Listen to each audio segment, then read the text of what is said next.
и там, ну, я скажу, что параўнальны анализ либретто и французской пьесы, ну, наш сябра Леонид Козыра зрабіў. И фактично, ну, ніякай розницы абсолютно, ну, просто дапасаваны толькі тыя фрагменты, якія спяваюцца. А тыя фрагменты, якія промаўляюцца, там трошки скорочено, ну, до такой ступени мало. Корвин Милевский. Романтика наполеоновского, наполеонских воинов. Причем битва при Маренго была одна из таких блескучих перемог Наполеона над австрийцами. Тому, конечно, тут, прежде всего, французы герои. И тому на территории, конечно, вот Российской империи это не могло просто так вести. Да, вот что тычется Гальки. Тут у меня есть мое уласное такое, ведаете, уже адчуванне менавіта музычнае, я б так сказал, что, ну, зразумела, что сярэдзіна 19 стагоддзя гэта час, ну, росквіту романтычнай оперы, причем, калі паглядзець на самые знакамітыя і галоўныя, якія у той час, ну, представлялись у свете, это, конечно же, были трагедии. Ну, у Верди, поглядите, Дон Карлос, Аида, ну, и гэтак далей, и гэтак далей. И головными героями гэтых опер, конечно же, были альбо боги, альбо короли, ну, и гэтак далей. Что тычыцца простолюдинов, ну, головными героями яны могли быть только у комедийных сюжетах, у операх. А что тычыцца трагедий, ну, ни в якім разе. Ну, может тому и напаткало, ну, непринятие, скажем, парижской публикой Кармен, может тому было непринятие венецианской публикой Травиаты Верди. Это были провалы, знакомитые провалы. Ну, як можно, как проститутка была головной героиней драматичной оперы, такого не могло быть, и венецианцы категорично не восприняли Травиату Верди от початку. И она значно позднее набыла тую популярность, якую маю сёння. Але Фигаро хіба гэта... А? Фигаро хіба гэта не простолюдин? Фигаро? Фигаро комічная опера, а я кажу про трагічні опери. Дик ось, яны вийшли на сцену у якості, ну, простолюдини, у якості головних героїв у епоху веризма. А гэта початок 1890 год. Селянский гонор Петра Маскании. Ну и, отповедно, праз 2 годы паяцы Лян Кавала. Теперь поглядим на то, что такое веристская опера. Веро, правда життя. Вот что такое веризм оперы. По-перше, не 4 акты, а 2 картины, якія спалучаны ў один акт. Гэта першы момант. По-другое, у той момант подняўся тон. Раней, ну, ля была 424, а менавіта ў гэты момант 440. І раптам, гэта ўжо трохі пазней, лекары дазналіся, што, оказывается, си бемоль теноровый, и он уздзейнічае на психику человека, и калі гэта добры вельмі гук, дык трапляе у зону шчасця. И таким чынам менавіта з таго часу і кажуць, што які тенор, такі і тэатр. ось от початку 19, от конца 19 століття, початку 20-го. Так ось, поглядим на вірийські опери і порівняємо з тими героями і тими аріями, які співають герої Гальки у Манюшки. До речі, перша редакція. 2 акти. Причому вони вельми досить короткі. І коли ось год тому прийшов я на прем'єру Гальки у консерваторію, коли побачив, як я був вдячний постановщикам, і ось Олександру Висоцькому, який дирижер-постановщик, і Ганні Моторний, режисеру-постановщику, що вони сполучили ці 2 акти і отрималася по сутності опера епохи веризму, коли головними героями з'являються не шляхта, не Януш і не Зофія у этой оперы головные герои, а их пригонные селяне, Галька и Йонтак. Вот это их, ну, про их відносини до життя і так далі. Таким чином можна казати, що 48 год, 1848 год, ось год народження епохи веризму. І відбулося це у Білорусі, конкретно у Вільні. Перше виконання 1 студеня 1848 года. Про 6 год уже перше сценічне увособлення там саме у Вільні. І, до речі, Йонтака співав Ахілес Бонольді, а він був не тенор, а баритон. Менавіта тому Манюшка у першій редакції написав цю партію для баритона. Так він переклав цілком лібрето на італійську мову, і при кінці уже 19 століття Галька завоювала, можна сказати, Італію. Тому були причини, тому що уже ось той самий веризм почав Італію, просто забрав оперну і перескочив на увесь світ. У тим ліку і у Мінську. Чому так з таким задовольненням спочатку у 1892, потім у 95 годі «Селянський гонор», ну, у теперішньому театрі Янки Купали, тоді Мінський городський театр. Феноменальний абсолютно поспіх опери «Маскані». Навіть покликали його у 1903 годі, і він сам приїхав. І диригував.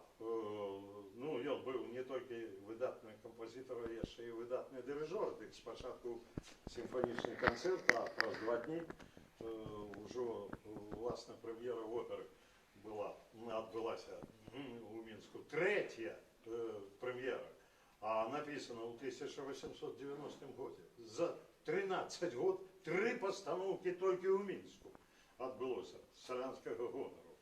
До речі, я, ну, часом мені кажуть, може, це легенди які.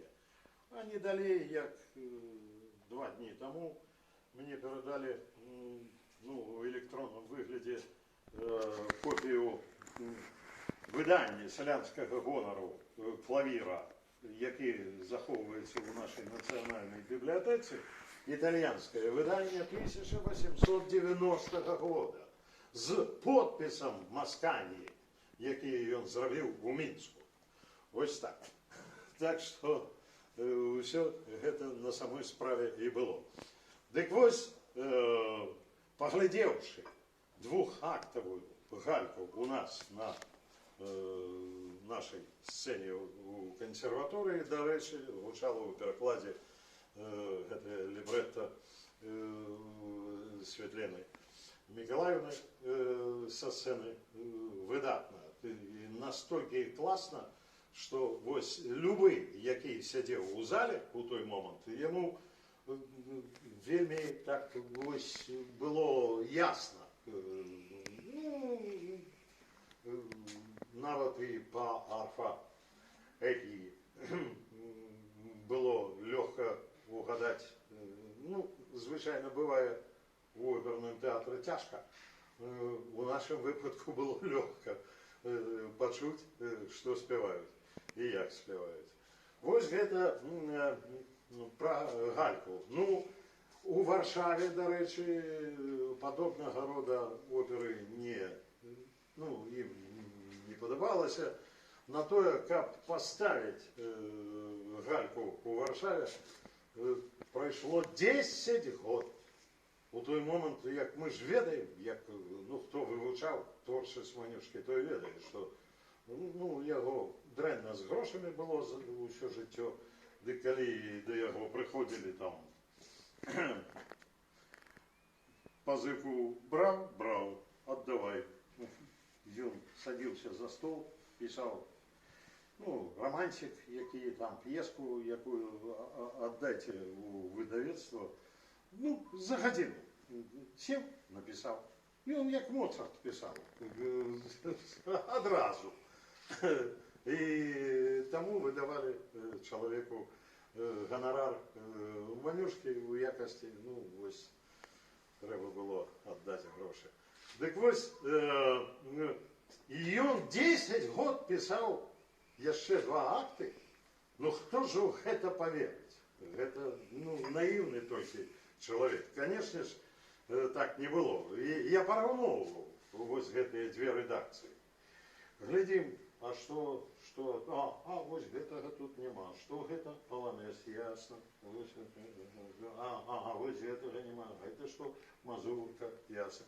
Покуль у этой оперы не з'явилися ті фрагменти, які відчуваються поляками як Польща, до того часу Гальку у Варшаві і не ставили. І вона їм не потрібна була. Тим більше, що, між іншим, музичний, як би це сказати, музичний код этой опери, він настільки білоруський. Знову ж можна почитати у польських виданнях, що там, скажем, фольклор не цитував. Забуваються дописати ще одне слово. Польський фольклор не цитував. Откуль йому було його ведати, що він польські народні пісні слухав у Губелі, ті у Мінську чув. Коли ён чуў гэтыя нейкія песні на беларускай, то есть на польскай мове, дык гэта былі аўтарскія песні, а ўвогуле не фольклор. А фольклор, калі ён чуў, дык гэта быў беларускі фольклор. Ці цытировал ён фольклор? Конечно ж. Той самый Рыгор Романович Ширма записал у Червенскім районе, иначе кажучи, на родиме Манюшки, белорусскую народную песню «Стала ты калиной, обнял бы тебе я». Ту самую песню, якую мы ведаем, и увесь свет ведает, як арію Гальки. З опери А Гальки. я його спорить, як я її не мав. Да. То саме, до речі, і з думкою Йонтака. Ну і не тільки.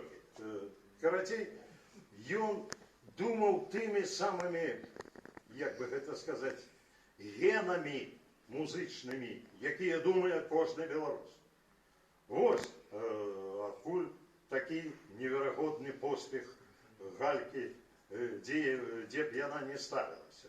Просто талановитий, надзвичай талановитий, геніальний, адораний композитор це уособив у своїм геніальному творі. Ось що я хотів сказати. Ось, такі деталі. Стоп. Ось, у цьому зрості Янка Купала переклав Гальку 4-актову на білоруську мову. Чому? А тому, що його про це попросив директор Білоруського драматичного театру БДТ, сьогоднішнього театру Янки Купали, Вячеслав Селих. А ось, до речі, тогочасний фотоздимок театру Янки Купали, солісти, оркестр, хор Тиравського. Ну, чому Селих вирішив попросити Купалу, каб ён переклав? Ён же ж, ну, видатний, великий співак був. І його запросили, ну, одні і ті ж партії мінялися у Мариїнському театрі, то Шаляпін, то Селих співали. І його запросили додому, він же сам з Логойська. І ось він приїхав, став директором театру і вирішив, що театр повинен узнавить, не просто узнавить жанр оперний у Мінську, а створити умови для того, щоб так відбулося, з'явилося музичне училище, потім консерваторія, і до всього цього Селих мав дочинення. І щоб відбувалися ці події, треба було, щоб з оперної сцени гучали опери. І він попросив Купалу, щоб той переклав князя Ігоря і Гальку. Ну, князя Ігоря зрозуміло чому, тому що, ну, по-перше, це тепер не кожен ведає, а тоді інтелігентні люди історію ведали. Что Баян увогуле Менчук. И слово о полку Егореве написано на старобелорусской литературной мове. Это одно. Ну, да, князя Ігоря так Купала и не добрався, хоть слово и он переклав цалком. Что тычется Гальки, знову же, ось, дякуючи внучатому племяннику Вячеслава Селиха, Сергію Селиху, який написав книгу про свого знакомитого Провка. Там ось приводиться цитата ягоного листа, да, сябра з Мариїнського театру, що, ну, хто ж не ведає про те, що Манюшка Менчук, але ми не можемо, урешті так сталося, що ми не можемо поставити Гальку, тому що не хапаємо, ну, ні артистів оркестру, ні артистів хора, ні солістів на таку могутню з'яву, якою з'являється Гальки. І тільки праз 4 роки, в 22-му годі він заказав, а у 27-му годі, значить, праз 5 років, була поставлена упершыню опера у Мінську на білоруській мові. Це була опера Даргамышского «Русалка», де, до речі, Селих проспівав, ну, Млинара сам. Покольки, ну, убок отсунули Гальку, ну, так першопочатковий варіант Янка Купала так і покинув, не протягнувши праці над увособленням уже сценічним. І там є несупадіння, ну, моцних долів у словах і у музиці. Ось чому ось цей текст не може бути скористаний для увособлення на оперній сцені тепер. Ну, редакційно, коли підвести, ну, як ось, власне кажучи, Світлана Миколаївна і зробила со своїм перекладом Гальки двохактової. Це ж обопирався на переклад Купали у тим ліку. Ну, так що як літературний помник, як історичний помник нашої культури, звісно ж, Купаловський переклад має велику цікавість. Поїхали далі. Сьогодні вашій увазі представляється спектакль оперної студії «Галька» Станіслава Манюшки.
Мгм.